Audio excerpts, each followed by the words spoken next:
Hello les amis, je vous retrouve pour une nouvelle vidéo sur le football espagnol et la Liga et je vais vous présenter l'énorme choc, le match Real Madrid contre Atlético de Madrid, le derby madrilène qui a lieu ce samedi 8 février 2025 à 21h pour le compte de la 23e journée du championnat d'Espagne Liga saison 2024-2025. Alors, c'est en plus un énorme choc, d'autant que le Real Madrid, c'est le premier du classement qui reçoit l'Atlético de Madrid le deuxième. Dans cette vidéo, on va revenir sur le classement de la Liga avec les statistiques des deux équipes. On verra également le classement des meilleurs marqueurs et des meilleurs passeurs, toujours en Liga.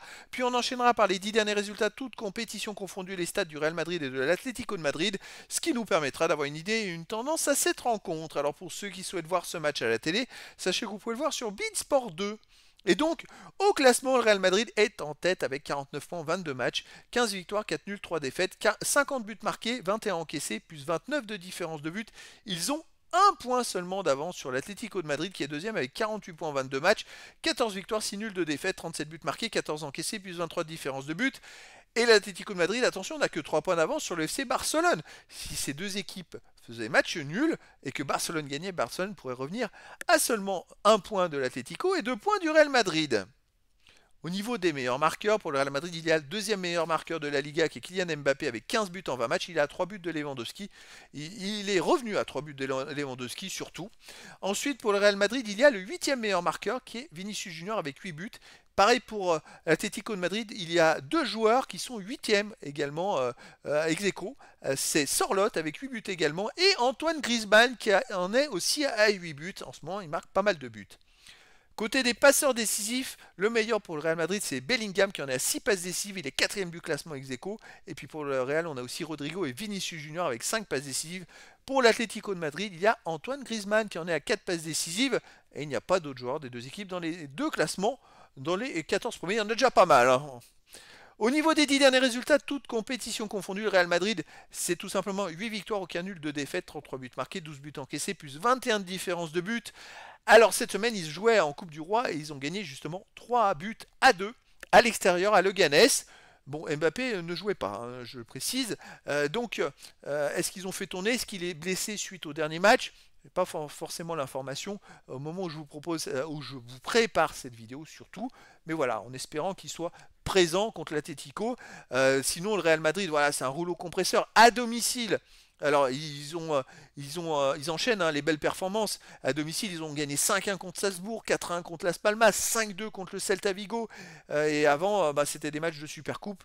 Sinon, depuis 4 matchs, ça fait 4 matchs de suite qu'ils jouent à l'extérieur. Hein, sinon, quand même, hein, depuis le dernier match à domicile, c'était le 22 janvier. C'est le hasard du calendrier. Ils ont tout joué à l'extérieur, Coupe du Roi, 2 matchs de Liga, un match de Ligue des Champions. C'est comme ça. L'Atlético de Madrid, de son côté, sur les 10 derniers matchs, c'est 8 victoires, 1 nul, 1 défaite, 22 buts marqués, seulement 5 buts encaissés, plus 17 de différence de but, c'est reparti. Hein. Comme leur série de 14 victoires d'affilée. Là, ils sont repartis avec beaucoup de bons résultats. Ils restent sur 2 victoires à domicile, 5-0. Alors, ils ont joué en Coupe du Roi aussi cette semaine. Ils ont gagné 5-0 à domicile contre Étafé. Hein. Bon, ils sont en pleine forme. Et à l'extérieur, ils restent sur une victoire 4-1 à Salzbourg. Sinon, c'est vrai qu'ils ont joué 4 de leurs 5 derniers matchs à domicile. Hein. Sinon, ils ont perdu 1-0 à Leganés. Tiens, là où le Real Madrid vient de gagner 3-2 cette semaine en Coupe. Ils ont gagné 4-0 à Elche aussi, 1-0 à Marbella et ils avaient gagné 2-1 au FC Barcelone le 21 décembre dernier. Ça avait été un énorme choc. En tout cas, c'est deux rivaux face à face.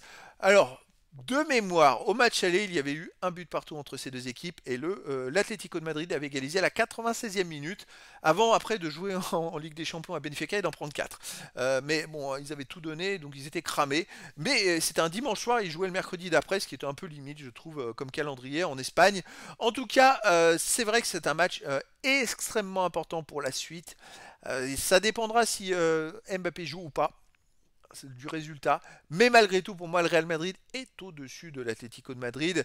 Et je verrais bien une victoire du Real Madrid, mais 3 buts à 2. Je verrais bien beaucoup de buts et beaucoup de spectacles entre ces deux équipes. Après, dans le foot, tout est possible. Et donc, les amis, je vous donne rendez-vous ce samedi 8 février 2025 à 21h pour le match de football de la 23e journée du championnat d'Espagne Liga saison 2024-2025. Le Real Madrid, premier du classement, reçoit l'Atlético de Madrid, le deuxième. Voilà les amis, je vous dis à très bientôt pour une nouvelle vidéo.